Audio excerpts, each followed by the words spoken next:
The river didn't flow past the house.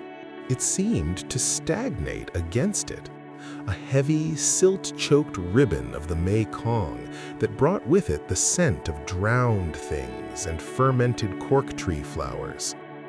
Crit stood at the threshold of the ancestral Teak mansion, his lungs burning with the humid weight of the air. This house was supposed to be his salvation, a relic of a golden age he could sell to drown the debts that were currently suffocating his life in Bangkok. But the house didn't feel like a relic, it felt like an observer. "Crit, you've come home," a voice rasped from the gloom of the central hall. Aunt Neen sat on a raised wooden dais, her form so withered she seemed less a woman and more a collection of shadows. As Crit approached, the light of the setting sun caught her skin. It wasn't the pallor of sickness he saw, but something far more unsettling. Her flesh had taken the texture of ancient bark, gray, desiccated, and etched with deep, swirling furrows. From a jagged fissure on her forearm, a thick, amber-colored resin seeped out, staining the floorboards with a cloying, medicinal sweetness. "I'm here to take care of you, Auntie," Crit said, though his skin crawled as his hand brushed hers. It was cold and as hard as seasoned timber. "To take care of me is to take care of it," she whispered, her eyes milky with cataracts, yet fixed intently on his throat. "The lineage must endure, Crit. The prosperity of this family isn't a gift, it is a residency."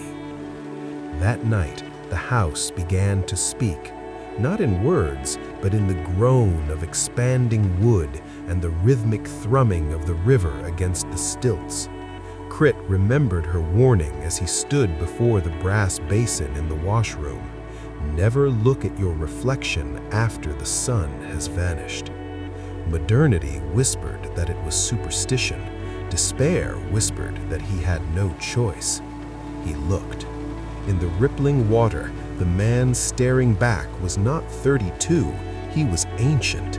His face was a map of concentric rings, his eyes swirling like polished beryl.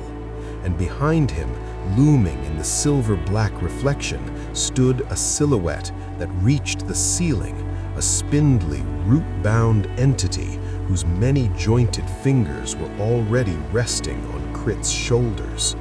The air in the room vanished. Crit spun around, but the room was empty.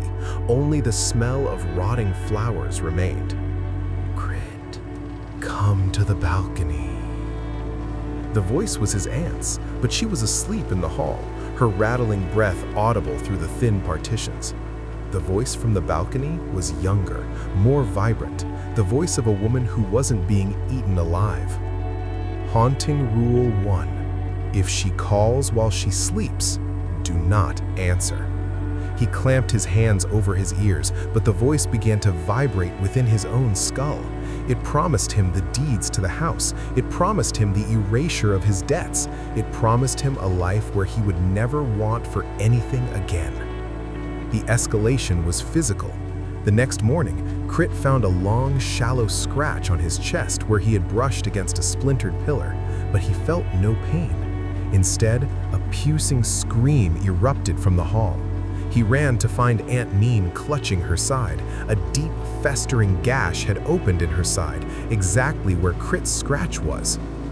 "The blood is recognizing you," she choked out, a terrifying smile breaking across her face. "You are the sapling. I am the rot." The realization hit him like a physical blow. Aunt Neen wasn't the victim of a curse she wanted to pass on. She was a cage. She had stayed in this house, letting her own life force be harvested by the Lord of the Lineage to protect him. And by coming here, by trying to save her with medicine and care, he had weakened the old host. He had opened the door for the parasite. By the third night, the distinction between Crit and the mansion had begun to blur. When he touched the walls, he could feel the house's hunger as if it were his own stomach. During the final ritual, the pouring of the Cruat Nam water, he felt the phantom weight of the ancestor's ego slide from his aunt's dying body into his own. Aunt Nian didn't die like a person. She crumbled. Her body fractured into 1,000 shards and dry gray wood, turning to dust before they hit the floor. Crit stood alone in the dark.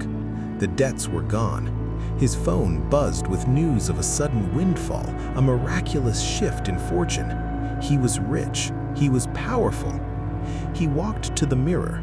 The grain was moving beneath his skin now, a beautiful, terrifying pattern of growth that hummed with the pulse of the river. He tried to cry, but his tear ducts were filled with amber resin. He tried to scream, but his throat had the rigidity of a heartwood pillar. He didn't own the house, he was the house. And as he looked out over the dark Mei Klong, he felt the first stirring of a new hunger, a patient, centuries-old need to wait for the next of kin to return home. The cycle of prosperity was hungry, and it had a very long time to wait.